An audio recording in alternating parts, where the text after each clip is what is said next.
आणि आता मुंबईकरांसाठी मोठी बातमी आहे। ब्रिटिशकालीन एल्फिन्स्टन पूल उद्या रात्री 9 वाजेपासून वाहतुकीसाठी बंद होणार आहे।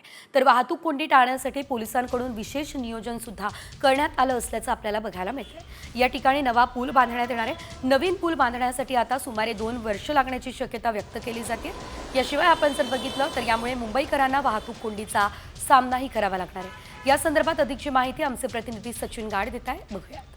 ब्रिटिशकालीन एल्फिन्स्टन पुलाच्या पाडकामाचा मुहूर्त अखेर सापडला असून येत्या शुक्रवारपासून हा पूल वाहतुकीसाठी बंद केला जाईल। शुक्रवारी रात्री 9 वाजल्यापासून हा पूल वाहतुकीसाठी बंद करण्यात येणार असल्याच्या सूचना या वाहतूक पोलिसांनी काढलेल्या आहेत। हा पूल वाहतुकीसाठी मुंबईकरांसाठी अतिशय महत्त्वाचा आहे आणि हा पूल बंद झाल्यानंतर मुंबईकरांना मोठ्या वाहतूक कोंडीचा सामना करावा लागू शकतो आणि म्हणूनच वाहतूक पोलिसांनी वाहतुकीमध्ये काही बदल सुचवलेले आहेत।